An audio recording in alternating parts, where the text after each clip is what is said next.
আল্লাহ আজকের প্রোগ্রামকে তুমি কবুল করো। আমরা আজকে যে বইটা থেকে কয়েক মিনিট কথা শুনবো, বলেন তো বইটার নাম কি? সবাই বলবেন কি নাম? এই কোরআনের মাজলিসে আসতে পারলে ভালো লাগে?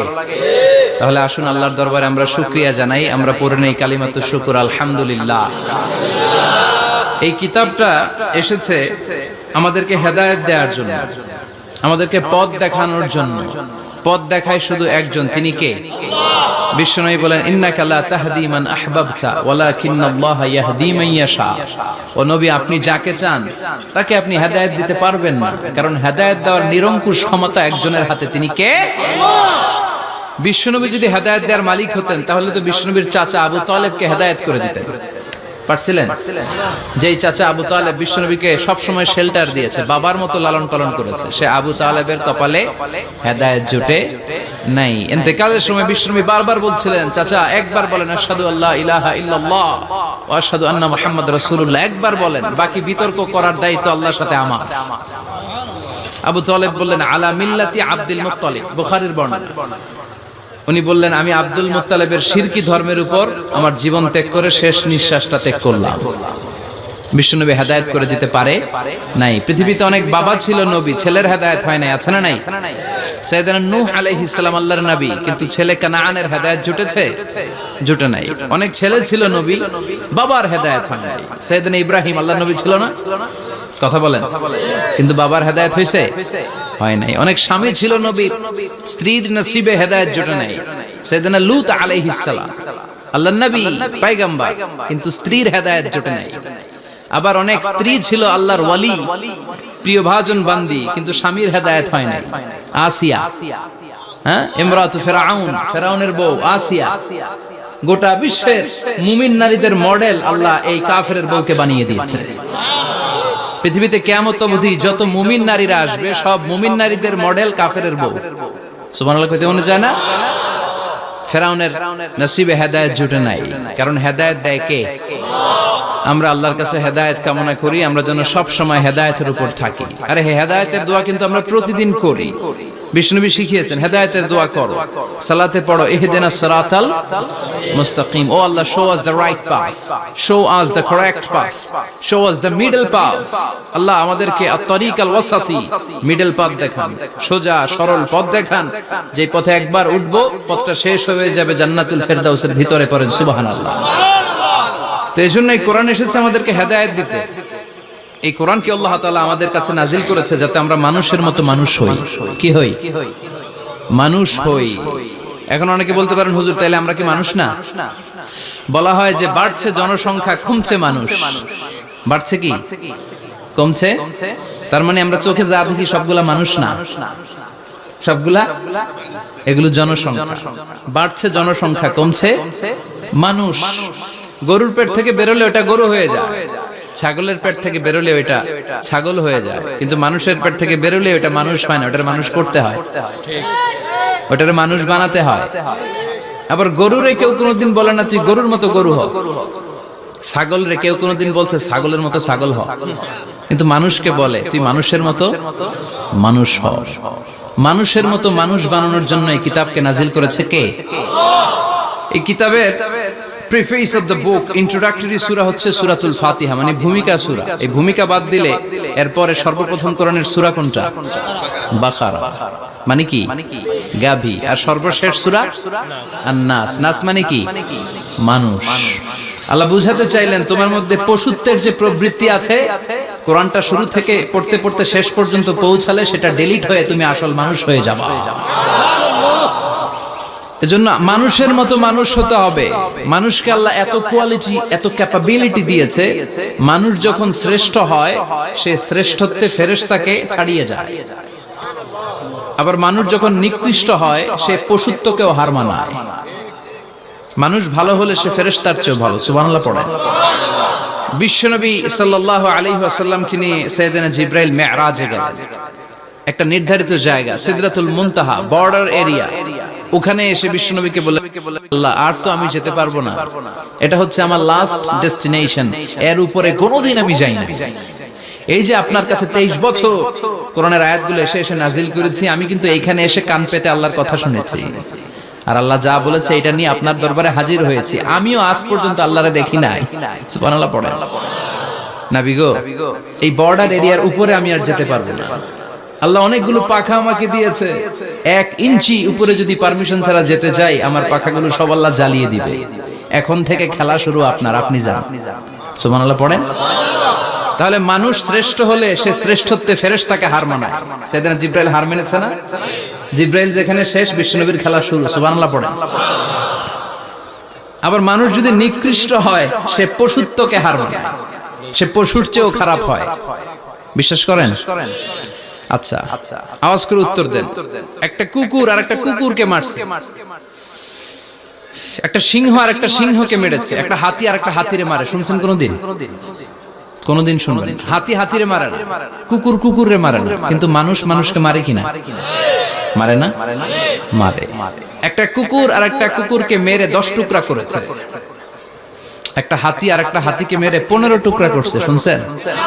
একটা মানুষ শুধু আর একটা মানুষকে নৃশংসভাবে হত্যাই করে না, হত্যার পরে 10 টুকরা করে, 15 টুকরা করে, বস্তাবন্দি করে। চিল্লায় বলেন ঠিক কিনা? একটা কুকুর জনপদের সব কুকুরগুলোকে সাবার করে দেয় না, একটা হাতি ওই বনের সব হাতিকে শেষ করে দেয় না, কিন্তু মানুষ আগুন জ্বালিয়ে জনপদের পর জনপদ ছারখার করে দেয়, বোমা মেরে জনপদ উড়িয়ে দেয়। জাপানের 2টা শহর হিরোশিমা আর নাগাসাকি, দ্বিতীয় বিশ্বযুদ্ধের সময় ইউএস সোলজাররা বিমান থেকে 2টা বোমা মেরেছিল। হিরোশিমাতে লিটল বয়, নাগাসাকিতে ফ্যাট ম্যান। পারমাণবিক বোমা। যে পাইলটরা বোমা মারতেছে এরাও মানুষ, আর যাদেরকে মারার জন্য মারতেছে এরাও মানুষ। মানুষ মানুষকে এভাবে শেষ করে দেয়।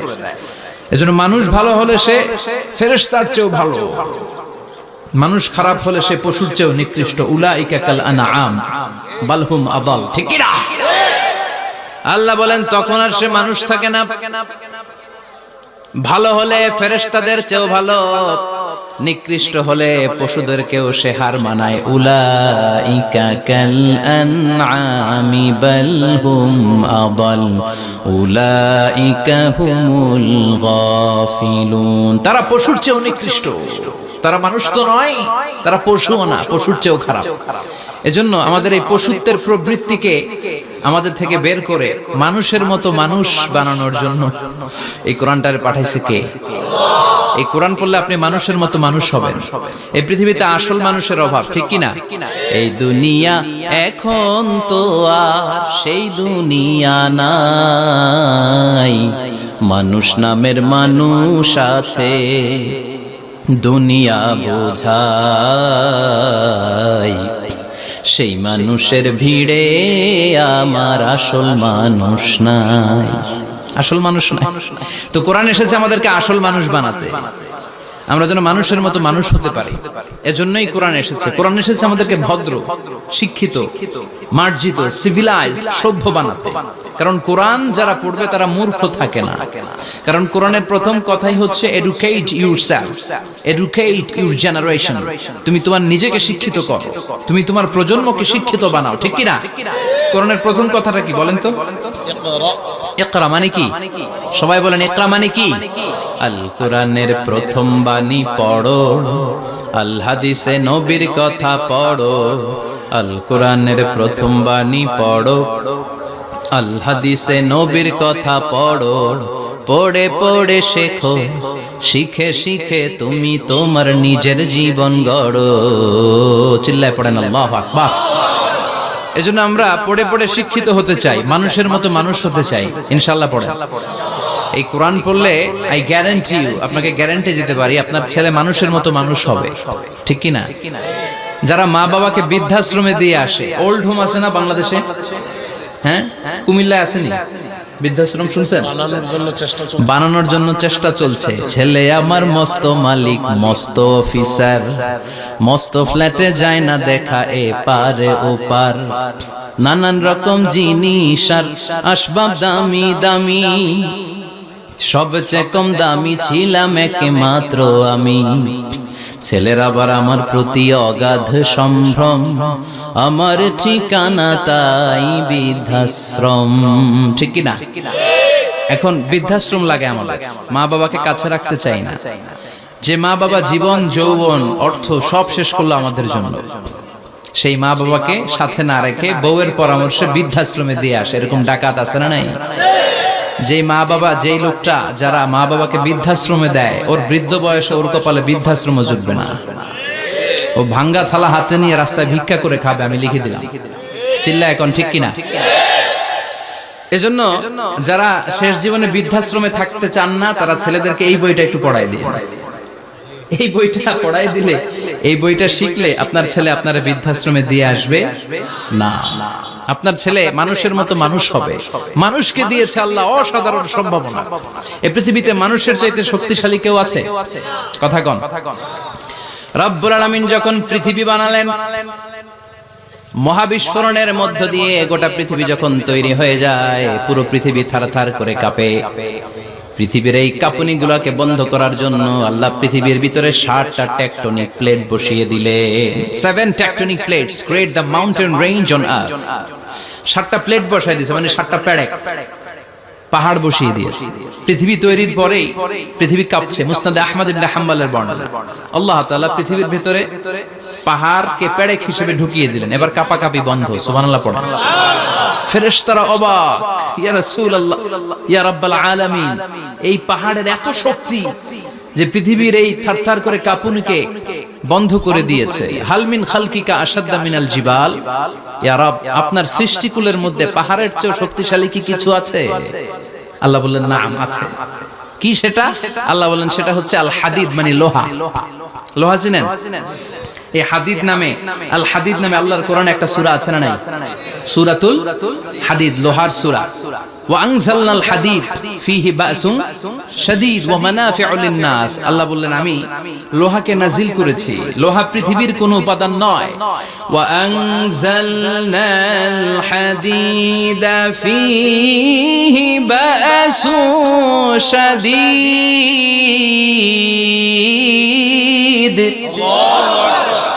আমি পৃথিবীর মধ্যে লোহা নাজিল করেছি। লোহার ভেতরে আছে ভয়ঙ্কর ধরনের শক্তি। মানাফিউ লিন-নাস, মানুষের জন্য উপকার আছে না নাই? সব কাজে লোহা লাগে। মোবাইল বানাবেন, লোহা লাগবে। গাড়ি, লোহা লাগবে। বাড়ি, লোহা লাগে। এই যে মাইক দিয়ে ওয়াজ করতেছি, লোহা আছে না? লোহা ছাড়া কিছুই হয় না। এই লোহা পৃথিবীর কোনো উপাদান নয়।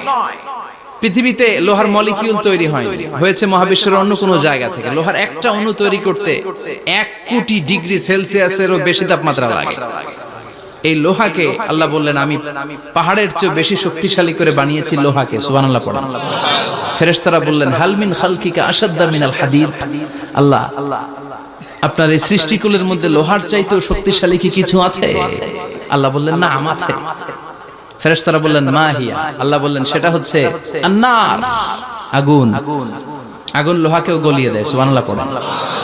ফেরেশতারা বললেন হাল মিন খালকিকা আশাদ্দা মিনান-নার। আল্লাহ, আপনার এই সৃষ্টিকুলের মধ্যে আগুনের চাইতেও কি শক্তিশালী কিছু আছে?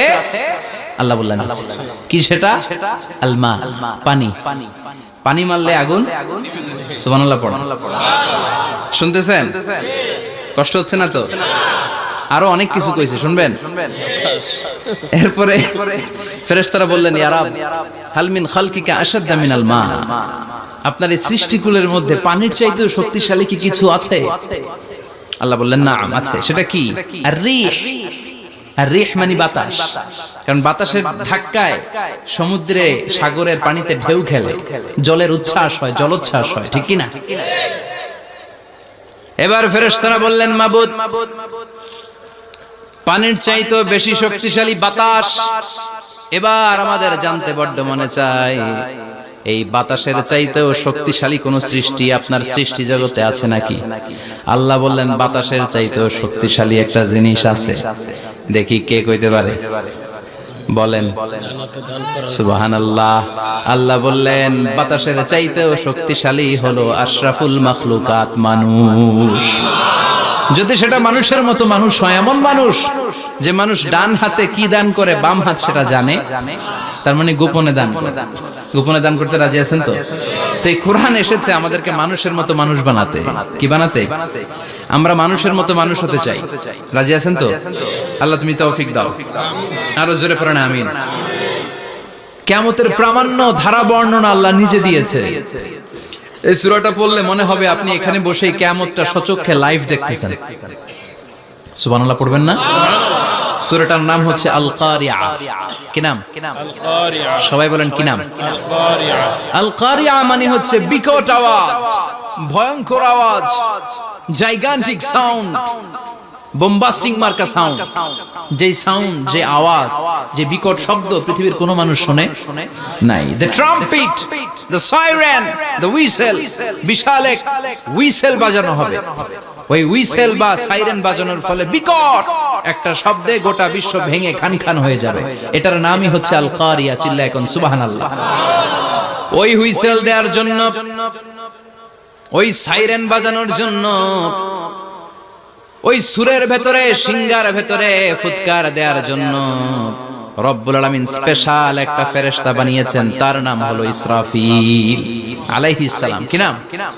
ইসরাফিল আলাইহিস সালাম। এদিকে ইসরাফিল নামে কেউ আছে? হ্যাঁ, না থাকলেও অনেকে রাখে ইসরাফিল নামটা, কিন্তু অনেকে রাখে। আজরাইল রাখে নাকি? না আজরাইল না। হ্যাঁ, আজরাইল রাখে না, ইসরাফিল কিন্তু রাখে। তো এই ফেরেশতাকে আল্লাহ তাআলা বিশাল একটা হুইসেলের ভিতরে, সাইরেনের ভিতরে তিনটা ফুৎকার দেওয়ার জন্য তৈরি করেছেন। তার ডিউটি হচ্ছে তার গোটা জীবন জুড়ে সে হুইসেলের ভিতরে তিনটা ফু দিবে। এটার বাংলায় বলে সিঙ্গা। বাংলায় কি বলে? সিঙ্গায় ফু দিবে কয়টা? চিল্লায় বলেন। এই ফেরেশতার পা দুটো হচ্ছে জমিনে, এই ফেরেশতার মাথা হচ্ছে আকাশের অনেক উপরে। সৃষ্টির পর থেকে এই ফেরেশতা ওই সিঙ্গাটা, ওই বাঁশিটা তার দুই ঠোঁটের মাঝখানে লাগিয়ে আল্লাহর আরশের দিকে তাকিয়ে আছে, and just waiting for the green signal. আল্লাহর পক্ষ থেকে সিগন্যাল আসার অপেক্ষায় আছে যে আল্লাহ কখন বলবে যে ফু দে। সুবহানাল্লাহ। তিনটা ফু দেওয়ার জন্য রব্বুল আলামিন একটা ফেরেশতা বানালেন। ইসরাফিল ফেরেশতা সৃষ্টির শুরু থেকে বিশাল সিঙ্গাটাকে, সাইরেনটাকে, ট্রাম্পেটটাকে দুই ঠোঁটের মাঝখানে লাগিয়ে আল্লাহর আরশের দিকে তাকিয়ে আছে, কবে আমার প্রভু বলবে সাইরেনের মধ্যে বাঁশি বাজা। He is waiting. ঠিক এই মুহূর্তে যখন আমি কথা বলছি আর আপনারা শুনছেন, ঠিক এই মুহূর্তেও ওই সাইরেনটা ওনার দুই ঠোঁটের মধ্যে লাগানো, আর উনি আরশের দিকে তাকিয়ে অপেক্ষা করছে কখন আমার রব আদেশ করে, আর তখন আমি সিংহায় ফুৎকার দিয়ে গোটা বিশ্বটারে মেসাকার বানিয়ে দিব। কোন সুবহানাল্লাহ। এই ঘটনাটাই আল্লাহ প্রামাণ্য দলিল দিয়ে বর্ণনা করেছেন।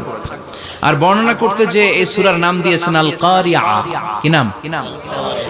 মানে বিকট আওয়াজ, ভয়ঙ্কর আওয়াজ, বজ্রনিনাদ, মহাপ্রলয়ের সেদিন এমন আওয়াজ হবে যে আওয়াজ পৃথিবীতে কেউ কোনোদিন আমরা শুনি নাই। আসলে এই পৃথিবীতে আমরা এক একজন এক এক সময় এক এক জায়গায় বিকট বিকট আওয়াজ শুনেছি, কিন্তু কিয়ামতের দিন ইসরাফিল যখন ওই সিঙ্গার ভেতরে ফুৎকার দিবে, ওই ফুৎকারের যে আওয়াজটা হবে, এই আওয়াজটা কি এই আওয়াজগুলোর মতো? কথা বলেন। এর চেয়ে অনেক ভয়ঙ্করতম আওয়াজ, যে আওয়াজ শুনলে আপনার হৃদয় শিউরে উঠবে, কেঁপে উঠবে। এই আওয়াজটার নাম হচ্ছে আরবিতে আল কারিয়া। কি নাম? চিল্লায় বলেন কি নাম? এজন্য আল্লাহ বললেন আল কারিআতু মাল কারিআতু ওয়া মা আদরাকা মাল কারিআ। সেদিনের আওয়াজটা হলো ভয়ঙ্কর আওয়াজ। ওই আওয়াজটার নাম আমি আল্লাহ দিয়েছি আল কারিআ। আল কারিআ মাল কারিআ ওয়া মা আদরাকা মাল কারিআ। তিনবার তিনি সূরার শুরুতে তিনবার এই শব্দটা উচ্চারণ করেছেন। কয়বার? কথা বলেন। তিনবার। যে কোনো জিনিস তিনবার যখন আমরা বলি, গুরুত্ব বোঝানোর জন্য বলি, বলি না? বিশ্বনবী মাঝে মাঝে কোন জিনিসের ইম্পর্টেন্স, সিগনিফিকেন্স, তাৎপর্য এবং গুরুত্ব বোঝানোর জন্য তিনবার বলতেন। কয়বার? একবার বিশ্বনবী তাকওয়া নিয়ে ওয়াজ করতেছিলেন আর বলছিলেন আত-তাকওয়া হা হুনা, التقوى ها هنا، التقوى ها هنا، ويشير إلى صدره ثلاث مرات। তাকওয়া এখানে, তাকওয়া এখানে, তাকওয়া এখানে বলে বিশ্বনবী ওনার হৃদয়ের দিকে, কলবের দিকে তিনবার ইঙ্গিত করেছেন। কয়বার? তাকওয়া মানে কার ভয়? আল্লাহর ভয়। আল্লাহর ভয় নিয়ে যখন ওয়াজ করছিলেন বিশ্বনবী বলছেন তাকওয়াটা এখানে, এখানে, এখানে। তেমনি মক্কাবাসীদের কাছে যখন সূরাতুল কারিয়া নাযিল হয়েছে, মক্কার কাফির মুশরিকদের দৃষ্টি আকর্ষণের জন্য আল্লাহ তাআলা এই সূরার শুরুতে আল কারিয়া শব্দটা একবার নয়, দুইবার নয়, তিনবার উল্লেখ করেছেন। পড়েন সুবহানাল্লাহ। আল্লাহ বললেন আল কারিআতু মাল কারিআতু ওয়া মা আদরাকা মাল কারিআ ইয়াওমা ইয়াকুনুন নাসু কাল ফারাশিল মাবথুস ওয়া তাকুনুল জিবালু কাল ইহনিল মানফুশ। সুবহানাল্লাহ পড়েন। আল্লাহ বললেন বিকট একটা আওয়াজ হবে, তিনটা আওয়াজ করার জন্য, তিনটা হুইসেল বাজানোর জন্য ইসরাফিলকে আমি বানালাম। প্রথম সিঙ্গার ফুৎকার যখন ইসরাফিল ফেরেশতা হুইসেলের মধ্যে দিয়ে দিবে, তখন যেই ভয়ঙ্কর শব্দটা হবে ওই শব্দটার নাম হলো আল কারিআ। কি নাম? আল কারিআ। ওটা দেওয়ার সাথে সাথে পুরো পৃথিবীটা লন্ডভন্ড হয়ে যাবে। এখন আমরা যেরকম আরামসে বসে আছি, ওই সময় পৃথিবীর অবস্থা এরকম থাকবে। আল্লাহ বললেন ইয়াউমা ইয়াকুনুন নাসু কাল ফারাশিল মাবথুস ওয়া তাকুনুল জিবালু কাল ইহনিল মানফুশ। সেদিন মানুষগুলো বিক্ষিপ্ত পতঙ্গের মতো নিক্ষিপ্ত হবে, পাহাড়গুলো ভেঙে খান খান হয়ে যাবে, তুলার মতো পাহাড় ধ্বনিত হতে থাকবে, তুলার মতো। সুবহানাল্লাহ পড়ো। মানুষগুলো ছিটকে পড়বে। এই পৃথিবীর মাধ্যাকর্ষণ শক্তি থাকার কারণে আমরা ছিটকে পড়ি না। এই যে বসে আছি, সবকিছু পৃথিবীর মধ্যে লেগে আছে। এটার কারণ দ্য গ্র্যাভিটেশনাল ল, গ্র্যাভিটেশনাল পাওয়ার। এটা পৃথিবীর সবকিছু তার কেন্দ্রের দিকে টেনে রাখে। কিন্তু কিয়ামতের দিন আল্লাহ পৃথিবীটারে ধরে যখন একটা ঝাঁকুনি দিবেন, একটা কাঁপুনি দিবেন, একটা ভাইব্রেশন দিবেন, একটা আর্থকোয়াক, একটা ভূমিকম্প দিবেন, মুহূর্তের মধ্যেই পুরো পৃথিবীর সবকিছু ছিটকে পড়ে যাবে। চিল্লায় পড়েন আল্লাহু আকবার। মানুষগুলো পৃথিবীতে বসে থাকতে পারবে না, দাঁড়িয়ে থাকতে পারবে না, ডানে বায়ে সামনে পিছনে কে কোথায় ছিটকে পড়বে কোনো ইয়ত্তা থাকবে না। কাল ফারাশিল মাবথুস। মানুষগুলো বিক্ষিপ্ত পতঙ্গের মতো নিক্ষিপ্ত হবে। শীতকালে ছেলেপেলেরা গ্রামাঞ্চলে অনেক সময় র্যাকেট খেলে না, ব্যাডমিন্টন খেলে, দেখবেন ওই খেলার জন্য শীতকালে ক্ষেতের মাঝখানে বাঁশ গেড়ে দেয় আর বাঁশের মধ্যে লাইট লাগায়। এলাকায় খেলেনি? কি নাম এই গ্রামের? পাহাড়পুর। পাহাড়পুরে খেলো তোমরা? এই রাত্রিবেলা বাঁশ গেড়ে দিলে ওর মধ্যে লাইট লাগালে কোত্থেকে যেন অনেক পোকা চলে আসে, ডান দিকে একটা, বাঁ দিকে একটা, সামনে পেছনে ছিটকে ছিটকে পড়ে। কিয়ামতের সেই কঠিন দিন মানুষগুলো বিক্ষিপ্ত এরকম পতঙ্গের মতো ডানে বায়ে ছিটকে ছিটকে পড়বে। পাহাড়গুলো চূর্ণ বিচূর্ণ হয়ে যাবে, ভেঙে খান খান হয়ে যাবে। তুলাকে ধ্বনিত করলে তুলা যেমনি ধ্বনিত হয়, তুলার মাঝখানে লাঠি দিয়ে পেটালে, তুলাকে পাতলা করার জন্য, আরামদায়ক করার জন্য, মোটা বানানোর জন্য যখন লাঠি দিয়ে ধ্বনিত করা হয়, দেখবেন সামান্য তুলার ধুলিকণা ছিটেকণা বাতাসের মধ্যে শূন্যে ভাসে। ফু মারলে আরো দূরে যায়, ফু মারলে আরো দূরে যায়। বাতাসের ঝাপটা ওটা কোথায় যে চলে যায় কেউ জানে না। পৃথিবীর বড় বড় সাইজের পাহাড়গুলো সেদিন এই তুলার মতো, তুলা যেমনি বাতাসে ধ্বনিত হয়, পাহাড়গুলো সেদিন তুলার মতো বাতাসে ধ্বনিত হতে থাকবে। চিল্লায় কোন আল্লাহু আকবার। এই পৃথিবীর সবচেয়ে বড় পাহাড়ের নাম মাউন্ট এভারেস্ট। বিশাল বড় পাহাড়, উপরে শুধু বরফ আর বরফ। এটার বলে হিমালয়। বাংলায় কি বলে? নেপালে অবস্থিত এই হিমালয়ের পাহাড়। আমি একবার কাতার থেকে যাচ্ছি কায়রো, ওই ফ্লাইটে হিমালয়ের পাশ দিয়ে ফ্লাই করে, বিমানের সামনে স্ক্রিন থাকে, আপনি কোন জেলা কোন থানার উপর দিয়ে যাচ্ছেন ওটা শো করে। আমি দেখলাম হিমালয়ের পাশ দিয়ে ফ্লাই করছে। জানলা দিয়ে তাকিয়ে দেখি বিশাল মাউন্ট এভারেস্ট, উপরে শুধু বরফ আর বরফ। সুবহানাল্লাহ। 29,035 ফিট উঁচু ওই পাহাড়টা সেদিন আল্লাহ যখন একটা ঝাঁকুনি দিবে পৃথিবীটারে ভেঙে খান খান হয়ে যাবে, টুকরা টুকরা হয়ে যাবে, তুলার মতো বাতাসে ধ্বনিত হতে থাকবে। ইউরোপের সবচেয়ে বড় পাহাড়ের নাম হচ্ছে আল্পস পর্বতমালা। পুরো মাউন্টেন রেঞ্জটা ভেঙে চুরমার হয়ে যাবে, ধূলিকণা হয়ে যাবে। আমেরিকার সবচেয়ে বড় পাহাড়ের নাম আলাস্কা মাউন্টেন রেঞ্জ। অ্যাটলাস বা ম্যাপ নিয়ে যাদের পড়াশোনা আছে দেখবেন ইউনাইটেড স্টেটস অফ আমেরিকা, এখানে নর্থ আমেরিকার পাশে বড় করে লেখা আলাস্কা, পুরোটাই পাহাড়, আমেরিকার সবচেয়ে উঁচু পাহাড়। এই পাহাড়গুলো সেদিন ভেঙে টুকরা টুকরা হয়ে যাবে। বাংলাদেশের ময়মনসিংহে আছে আমাদের এদেশের সবচেয়ে বড় পাহাড়, গাঢ় পাহাড়। নাম শুনছেন? আল্লাহ জানে কি জানি হবে সেদিন আমাদের পাহাড়ের অবস্থা। তাজিংডং বিজয়, বান্দরবানে কেউকারানা, চিম্বুকের চূড়ায় আমি উঠেছিলাম 2002 সালে।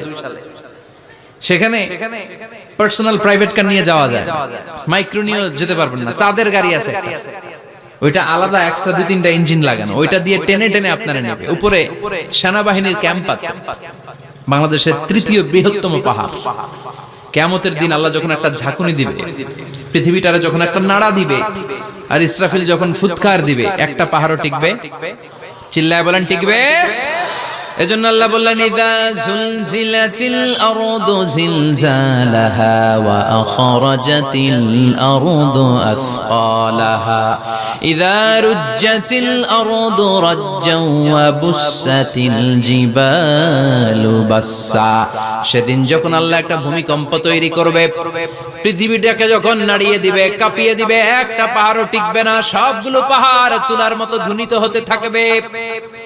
মানুষগুলো ছিন্ন বিচ্ছিন্ন হয়ে ডানে বায়ে ছিটকে পড়বে, চন্দ্র সূর্য আলো থাকবে না, মানুষের চোখগুলো ছানা বড়া হয়ে যাবে।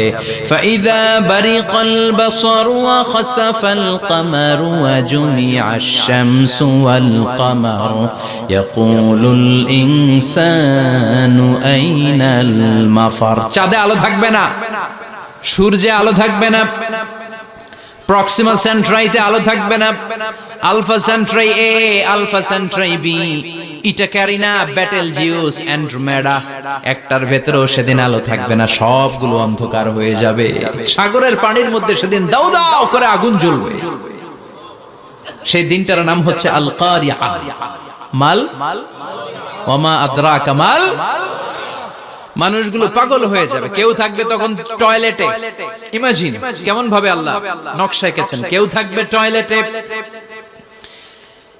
কেউ থাকবে ক্ষেত খামারে, কেউ থাকবে অফিস আদালতে, কেউ থাকবে রান্নাঘরে, কেউ থাকবে মৌজ মাস্তির ভেতরে। ঠিক তখনই কিয়ামত হয়ে যাবে, কেউ পার পাবে না, সবার মুখে একটা চিৎকার, আইনাল মাফার। পালাবো কোথায়? কিয়ামতটা শুধু পৃথিবীর একদিকে অনুষ্ঠিত হবে না, গোটা বিশ্বব্যাপী হবে, তাই না? নাকি বাংলাদেশে কিয়ামত শুরু হইলে সৌদিতে হবে না? হ্যাঁ, আমেরিকাতে হবে না, সুইজারল্যান্ড, ইন্দোনেশিয়া, অস্ট্রেলিয়া, গোটা বিশ্বব্যাপী একসাথে কিয়ামতের ভয়ঙ্কর দৃশ্যের অবতারণা ঘটবে। চিল্লা এখন ঠিক কিনা? মা তার ছেলেরে চিনবে না, দুধের বাচ্চাকে রেখে মা পালাবে। দুধের বাচ্চা, যে বাচ্চা দুধ খায়, ব্রেস্ট ফিডিং বেবি, এই বাচ্চাটা রেখে মা কোনো দিকে যায়? ডানে বায়ে কোথাও সরতে চায় না, ব্যথানি পায়, কষ্টনি পায়। এই দুধের বাচ্চাটার ধাক্কা মেরে মা দিবে দৌড়। তাহলে কি ভয়ঙ্কর ঘটনা সেদিন ঘটবে। 3 মাসের 4 মাসের পেটের ভেতরে অপরিপক্ক বাচ্চা, এখনো পরিপূর্ণ হয় নাই, হাত পা ভালোভাবে গজায় নাই, ছোট্ট একটা গোশতের টুকরা। হসপিটালে এরকম যতগুলো নারী থাকবে, কিয়ামতের ভীতিকর অবস্থা দেখে মুহূর্তের মধ্যে সব অপরিপক্ক বাচ্চাগুলো ডেলিভারি হয়ে যাবে।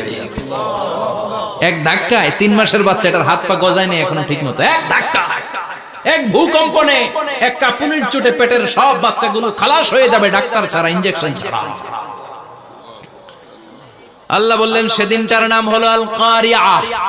মাল ওয়া মা আদরাকা মাল। ইয়াউমা ইয়াকুনুন নাসু কাল ফারাশিল মাবথুস, মানুষগুলো নিক্ষিপ্ত হবে। ওয়া তাকুনুল জিবালু কাল আহিনিল মানফুশ, পাহাড়গুলো তুলার মতো ধ্বনিত হতে থাকবে। এখন উপরের দিকে তাকালে কি সুন্দর নীল আকাশ দেখা যায়, সেদিনে আকাশও থাকবে না। ইয়াউমি নাতবিস সামাআ কা তায়্যি সিজিল্লিল কুতুব, কাগজের পৃষ্ঠা যেমনি তোমরা ভাঙো, কাগজ যেমনি হাতের মুঠোয় নিয়ে তোমরা গুটিয়ে ফেলো, সেদিন এই বিশাল 7 আকাশটারও হাতের মুঠোয় নিয়ে গুটিয়ে ফেলবে কে? কাতাইয়ি সিজিল্লিল কুতুব। Can you imagine? আপনি কি কল্পনা করতে পারেন? এই দৃশ্যপট যখন ঘটবে, গোটা বিশ্বব্যাপী কি মেসাকার হবে। স্যাটেলাইট চ্যানেলগুলো ভেঙে দুমড়ে মুচড়ে পড়বে, পৃথিবীর যত বড় বড় টাওয়ার গুলো আছে ভেঙে আবাসিক এলাকার উপর পড়বে, পাহাড়গুলো ভেঙে খান খান সাগরের পানির ভেতরে দাউ দাউ করে আগুন জ্বলবে। বুর্জ আল খলিফা, পৃথিবীর সবচেয়ে উঁচু টাওয়ার, ওটার তো কিছু হবে না। ওই দিন কি হবে? ভেঙে যাইব, ভেঙে খান খান হয়ে যাবে, ভেঙে টুকরা টুকরা হয়ে যাবে। এবার আমি যখন হজে গিয়েছিলাম, জেদ্দা এয়ারপোর্টে নেমে মক্কা যাচ্ছি প্রথমে উমরার জন্য, তখন বাঁ দিকে অনেক দূরে দেখতে পেলাম কিংডম টাওয়ার। এটার কাজ চলতেছে, আগামী বছর এই বছর অথবা আগামী বছর এটা খুলে দিবে। এটা বুর্জ আল খলিফা থেকে আরো উঁচু। বুর্জ আল খলিফা 818 মিটার উঁচু, আর এই কিংডম টাওয়ার 1000 মিটার উঁচু, মানে 1 কিলোমিটার উঁচু। কিয়ামতের ওই ঝাঁকুনি আর ভূমিকম্পের সময় এগুলো টিকবে একটাও? আরো যে টাওয়ার গুলো আছে, Shanghai Tower, Taipei 101, Petronas Twin Tower, বাংলাদেশের 40, 50, 60 তলাগুলা টিকবে? আমাদের কুমিল্লা শহর তো এখন টাওয়ারের শহর হয়ে গেছে। একটা বড় ছাদের উপর থেকে কুমিল্লা শহরের দিকে তাকালে এটা কি কুমিল্লা না উত্তরা বুঝাই যায় না। এই টাওয়ার গুলো একটাও টিকবে? আওয়াজ করে বলেন টিকবে? সে কথাই আল্লাহ বললেন, আল কারিআতু মাল কারিআতু ওয়া মা আদরাকা মাল কারিআ ইয়াওমা ইয়াকুনুন নাসু কাল ফারাশিল মাবথুস ওয়া তাকুনুল জিবালু কাল ইহনিল মানফুশ। কি দৃশ্য আল্লাহ আঁকলেন! প্রথমে একটা সাইরেন দেয়া হবে, দেয়ার সাথে সাথে ভেঙে চুরে সব সারখার, মানুষগুলো পাগলের মতো দৌড়াবে। ওমা হুম বিসুকারা ওয়ালাকিন্না আযাবাল্লাহি শাদীদ। মানুষগুলোর দৌড়াদৌড়ি দেখলে মনে হবে যে মাতালের মতো দৌড়াচ্ছে, রেড ওয়াইন খেয়ে, হুইস্কি খেয়ে, মদ খেয়ে পাগলের মতো দৌড়াচ্ছে। আসলে মদ খায় নাই, হুইস্কিও খায় নাই। সেদিন আল্লাহর আযাব এত ভয়ঙ্কর হবে, মানুষগুলো সব হয়রান হয়ে যাবে, মানুষগুলো পাগলের মতো দৌড়াবে। সাগরের পানিতে দাউ দাউ করে আগুন, স্যাটেলাইট ভেঙে খান খান, বিল্ডিং গুলো ভেঙে ভেঙে পড়ছে, পাহাড়গুলো ধ্বনিত হচ্ছে, গোটা বিশ্বব্যাপী বিকট আওয়াজ। পৃথিবীর যখন ঠিক এইরকম অবস্থা, আল্লাহ তাআলা ইসরাফিলকে বলবে, ইসরাফিল 3টা ফুৎকার দেওয়ার জন্য তোকে তৈরি করেছি, এবার দ্বিতীয় ফুৎকারটা দে। তাকে ফুৎকার দিতে হবে মোট কয়টা? আরো জোরে বলেন। সে কেবল একটা দিয়েছে, এবার দ্বিতীয় ফুৎকার দিবে। দ্বিতীয় ফুৎকার যখন সে দিবে, মুহূর্তের মধ্যে পৃথিবীর মধ্যে যত মানুষ আছে সবগুলো মরতে শুরু করবে। একটার পর একটা মালাকুল মাউত রূহ কবজ করতে শুরু করবে। মরবেন না শুধু একজন, চিল্লায় বলেন তিনি কে? কুল্লু মান আলাইহা ফানি ওয়া ইয়াবকা ওয়াজহু রাব্বিকা যুল জালালি ওয়াল ইকরাম ফাবিআইয়ি আলাই রাব্বিকুমা তুকাযযিবান। পৃথিবীর মধ্যে যা যা তোমরা দেখো সব হয়ে যাবে ফান। সব কি? ফান। আমরা বলি না ফানা ফানা, বলি ফানা ফানা হয়ে যাবে, কিছু থাকবে না, থাকবে একজন। চিল্লায় বলেন তিনি কে? এজন্য সব সময় আল্লাহর কাছে কামনা করবেন, আল্লাহ তুমি ঈমানের মরণ দাও। পড়ে না আমিন? ও আল্লাহ তুমি আমাদেরকে শাহাদাতের মরণ দাও। পড়ে না আমিন? আমাকে শহীদ করে সেই মিছিলে শামিল করে নিও, যে মিছিলের নেতা মীরে হামজা খোবায়েবে খাব্বাব আল্লাহর কাছে ছিল অতি প্রিয়। শামিল করে নিও আমাকে শহীদ করে সেই মিছিলে শামিল করে নিও। পড়েন আমিন? বিশ্বনবী বলেন, শাহাদাতের তামান্না নিয়ে যদি, অন্তরে শাহাদাতের ইচ্ছা নিয়ে যদি, শাহাদাতের তামান্না নিয়ে যদি কেউ বিছানার মধ্যে ডায়রিয়া রোগে আক্রান্ত হয়েও মারা যায়, হার্ট অ্যাটাক করেও মারা যায়, স্ট্রোক করেও যদি মারা যায়, কিন্তু অন্তরে যদি তামান্না থাকে, কিয়ামতের ময়দানে শহীদদের সাথে তারে দাঁড় করাবে কে? ঈমানের পথে অবিচল থেকে আমার মরণ যেন হয়। পড়েন আমিন? আমার সাথে সাথে বলেন, ঈমানের পথে অবিচল থেকে আমার মরণ যেন হয়। তোমারই কাছে মিনতি আমার, তোমারই কাছে মিনতি আমার, মহামহিম দয়াময়। ঈমানের পথে অবিচল থেকে আমার মরণ যেন হয়। পড়েন আমিন? ঈমানের মৃত্যু এক, আল্লাহ ছাড়া কেউ দিতে পারে না। শাহাদাতের মৃত্যু আল্লাহ ছাড়া কেউ দিতে পারে না। এজন্য আখের যদি ভালো হয় সব ভালো তার, শেষ ভালো যার।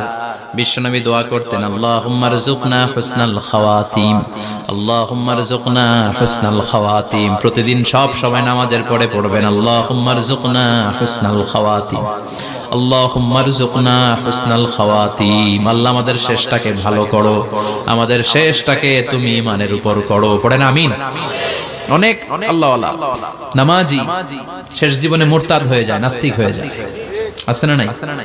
মুফাসসির ইসলামের নাম শুনছেন? অনেক ইসলামের বয়ান দিত লোকটা শুরু থেকে আমি তাকে চিনতাম। অনেক ইসলামের বয়ান করতো, ইসলামের পক্ষে সে অনলাইনে কথা বলতো। আস্তে আস্তে আস্তে আস্তে নাস্তিক হয়ে গেছে। এজন্য বিশ্বনবী বলতেন, আল্লাহুম্মা রযুকনা হুসনাল খাওয়াতিম, আল্লাহ শেষটা আমার ভালো করো, আমার শেষটা যেন কালিমাতুত তাইয়্যিবা লা ইলাহা ইল্লাল্লাহর উপর হয়, আমার শেষটা যেন ঈমানের উপর হয়। পড়েন আমিন। এক সাহাবা জিহাদের ময়দানে, বুখারীর বর্ণনা, যুদ্ধের ময়দানে সে সামনে যাই পাচ্ছে, লা তাজিদু শাযযা ওয়ালা ফাযযা ইল্লা ইয়াকতুলু বিসাইফি, বিশাল তলোয়ার নিয়ে আল্লাহু আকবার বলে বলে কাফের আর মুশরিকের বাচ্চাগুলোরে কচুকাটা করছে। সাহাবীরা দেখে পেছন থেকে বাহাবা দেয়, নবীর কাছে এসে খুশ খবর দেয়, ও নবী দেখেন আপনার সাহাবী দিন কায়েমের আন্দোলনে কালিমার পতাকাটারে জমিনের বুকে পতপত করে ওড়ানোর জন্য কেমন করে যুদ্ধের ময়দানে, জিহাদের ময়দানে কাফের আর মুশরিকদেরকে কচুকাটা করছে। নবী দেখেন আজকের জিহাদের ময়দানে যুদ্ধের সব সওয়াব আল্লাহ এই সাহাবীরই দিয়ে দিবে। বিশ্বনবী বললেন, হুয়া ফিন্নার, সে জাহান্নামে যাবে। সাহাবীরা তো অবাক, জীবন বাজি রেখে তলোয়ার নিয়ে কাফেরদের সাথে যুদ্ধে ময়দানের মধ্যে লিপ্ত, একটার পর একটা কাফের গুলোরে হত্যা করে জাহান্নামের মেহমান করে পাঠিয়ে দিচ্ছে। এই লোকটা কেমন করে জাহান্নামী হয়? বিশ্বনবী বললেন, হুয়া ফিন্নার, এই লোকটা জাহান্নামে যাবে, এরে কেউ বাঁচাতে পারবে না, জাহান্নামী। এক সাহাবী মনে মনে বলল, এই লোকটা কেমন করে জাহান্নামী হয়, আমি তার পেছনে পেছনে দেখবো তার শেষ পর্যন্ত কি ঘটে, কারণ নবী যা বলে এটা তো কোনোদিন মিথ্যা হতে পারে। সাহাবী লুকিয়ে লুকিয়ে তার পিছনে এলো, দেখলো যুদ্ধ করতে করতে জিহাদের ময়দানে শত্রুদের মাঝখানে ঘাটির ভেতরে সে মারতে মারতে চলে গিয়েছে, মারতে মারতে কাফেরদের মাঝখানে এমন জায়গায় চলে গিয়েছে চারদিক থেকে কাফেররা তাকে ঘেরাও দিয়ে ফেলেছে। এবার আর সে পারে না, দীর্ঘ সময় যুদ্ধ করতে করতে এবার ক্লান্ত শ্রান্ত, এবার নিজেও মারে আবার মাইরও খায়, মারে আবার মাইরও খায়। খেতে খেতে হঠাৎ এক কাফেরের তলোয়ারের আঘাতে তার ডান হাত নাই, এক কোপে ডান হাতটা জমিনে পড়ে গিয়েছে, ফিনকে দিয়ে রক্ত, ব্লিডিং হতে হতে, রক্তপাত হতে হতে সাহাবী নিস্তেজ, আর পারে না, আর সহ্য করতে পারে না। শাহাদাতের জন্য অল্প একটু দেরি, এই অল্প একটু দেরি সাহাবীর আর সহ্য হয় নাই। ওই সাহাবী নিজের তলোয়ারটা জমিনের মধ্যে গেড়ে তলোয়ারের উপরে ঝাঁপিয়ে পড়েছে। তলোয়ারের এক মাথা পেটের এইখান দিয়ে ঢুকে পিঠের ওই পাশ দিয়ে বের হয়েছে। যে সাহাবী পেছন থেকে ফলো করেছে সে বলে, আশহাদু আন্না মুহাম্মাদ রাসূলুল্লাহ, আল্লাহু আকবার।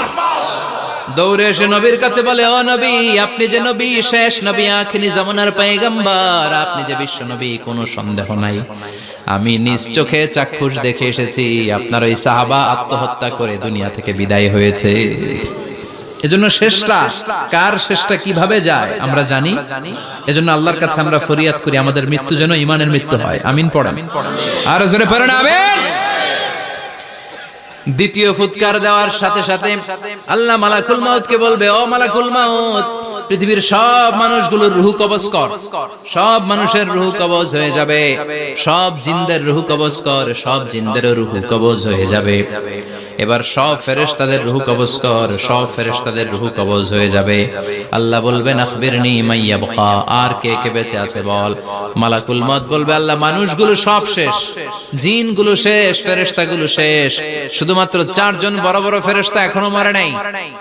আল্লাহ বলবে, যা জিব্রাইল, মিকাইল, ইসরাফিল, যে ইসরাফিলের ফুৎকারে কিয়ামত হয়েছে ওই ইসরাফিলকেও শেষ করে ফেল। জিব্রাইল, ইসরাফিল, মিকাইল সব শেষ, এবার মহাবিশ্বে কেউ নাই। আল্লাহ বলবেন, আখবিরনি মাইয়াবকা, ও মালাকুল মাউত আজরাইল, এবার কে আছে? কয় কেউ নাই, সব শেষ। কেউ আছে? কেউ নাই, সব শেষ, আছে শুধু আল্লাহ আর মালাকুল মাউত, ঠিক কি না? আল্লাহ বলবে, আখবিরনি মাইয়াবকা, ও মালাকুল মাউত আমারে বল কে আছে? কয় আমি আছি। কয় তুই মর। আমি আছি, আমি। আল্লাহ বলবে তাহলে এবার তুই মর, তুই মর। শোনার সাথে সাথে মালাকুল মাউতের কাঁপুনি ছুটে যাবে, খিচুনি ছুটে যাবে, ভয় ভয়ে খিচুনি ছুটে যাবে, কারণ মৃত্যুটা তো সে দেখেছে। দুইটা সিস্টেমে মালাকুল মাউত রূহ কবজ করে। আপনারা যারা আল্লাহওয়ালা, আপনাদের মাথার সামনে এসে একটা যুবক, সুশ্রী, যত সুন্দর হতে পারে একজন মানুষ, এরকম একজন মানুষের চেহারায় আসবে আপনাদের কাছে, এসে সুগন্ধি পারফিউম মাখা সাদা ধবধবে কাপড় পরে এসে আপনার শিওরে বসবে, এসে খুবই বিনয়ের সাথে ভদ্রতার সাথে বলবে, ইয়া আইয়াতুহান নাফসুল মুতমাইন্না, ইয়া আইয়াতুহান নাফসুল মুতমাইন্না, ইয়া আইয়াতুহান নাফসুত তাইয়্যিবা, হে পবিত্র আত্মা বের হয়ে আয়। বলার সাথে সাথে আপনার রূহটা স্মুথলি বের হয়ে যাবে। ইয়াতি বিহানুত মিন হানুতিল জান্নাহ, কাফান মিন আকফানিল জান্নাহ, জান্নাতের হানুতে করে কাফনের মধ্যে পেঁচিয়ে আপনার রূহটারে মালাকুল মাউত ইল্লিনে নিয়ে যাবে। আল্লাহ আমাদের সবার নসিবে এই ঘটনা তুমি জারি করে দিও, আমিন। আর যারা ইসলাম মানে নাই, কোরআন মানে নাই, বিশ্ব নবীরে মানে নাই, তাদের সামনে কুৎসিত আকৃতির একটা ভয়ঙ্কর চেহারা নিয়ে আসবে। বিআকবাহি মা ইয়াকুন, হাদিসে এসেছে যত খারাপ হতে পারে একজন মানুষের চেহারা, যত দুর্গন্ধযুক্ত হতে পারে একজন মানুষের দেহ, বিদঘুটে ভয়ঙ্কর রাক্ষসে এক চেহারা নিয়ে আসবে। মুমিনের সামনে এসে যেমনি ভদ্রভাবে বসে যায়, সে এরকম আসবে না, সে ত্রাস সৃষ্টি করবে। ডাকাত যখন আপনার অ্যাটাক করে এমন ত্রাস সৃষ্টি করবে, কোপ মেরে আঘাত করে আপনি ভয়ে সব দিয়ে দিবেন। ওনারা দেখলে আপনার পিলে চমকে যাবে। ভয়ঙ্কর দুর্গন্ধযুক্ত কালো একটা ড্রেস পরে আপনার সামনে এসে এমন ত্রাস সৃষ্টি করে বসবে, ওটা দেখলে অবস্থা খারাপ। চিৎকার দিয়ে ধমকাবে আর বলবে, ইয়া আইয়াতুহান নাফসুল খাবিসা, হে পাপাত্তা বের হয়ে আয় ইলা গাদাবিল্লাহ, আল্লাহর ক্ষোভ, আল্লাহর রাগের দিকে তুই বের হয়ে আয়। মুমিনের আত্মাটা যেমনি স্মুথলি বের হয়ে এসেছে, কাফেরের আত্মাটা বলার সাথে সাথে বেরোতে চাইবে না। আত্মাটা একবার ডানে দৌড়, একবার বায়ে দৌড়, একবার সামনে দৌড়, আর একবার পিছনে দৌড়। এবার মালাকুল মাউত আরো হিংস্র হয়ে যাবে, পা থেকে টান মেরে সারা দেহ থেকে খিচুনি দিয়ে পুরো দেহটারে চাপতে চাপতে জীবিত একটা ছাগলের চামড়া জীবিত অবস্থায় তার দেহ থেকে উল্টো দিকে টেনে টেনে বের করলে যেমন কষ্ট হয়, একজন কাফেরের রূহ দেহ থেকে টেনে হিচড়ে মালাকুল মাউত বের করে ফেলবে। এজন্য আল্লাহর কাছে আমরা চাই, ঈমানের পথে অবিচল থেকে আমার মরণ যেন হয়। প্রতিদিন পড়বেন এটা, এটা দোয়া। ঈমানের পথে থেকে যেন আমাদের মৃত্যু হয়, পড়েন আমিন। মালাকুল মাউত এই দৃশ্যগুলো নিজেই ঘটিয়েছে, তার জানা আছে মৃত্যুর কত কষ্ট। আল্লাহ বলবেন মর, বলার সাথে সাথে কাঁপুনি ছুটে যাবে। আল্লাহ বলবেন কেঁপে লাভ নাই, মর, মরতে হবেই, কারণ কুল্লু নাফসিন, everyone has to take the test of death. সবাইকে মৃত্যু নিতে হবে, গ্রহণ করতে হবে স্বাদ। The most certain thing in our life is death, but the most uncertain thing in our life is the time of death. আমাদের জীবনের সবচাইতে সুনিশ্চিত বিষয় হচ্ছে যে আমরা মরব, এটা আমরা সবাই জানি না, কিন্তু সবচাইতে অনিশ্চিত বিষয় হচ্ছে যে আমরা কখন মরব, এটা আমরা কেউ জানি না। জানি মালাকুল মাউত কাঁপতে থাকবে। আল্লাহ বলবেন জান্নাত এবং জাহান্নামের মাঝ বরাবর একটা জায়গা আছে।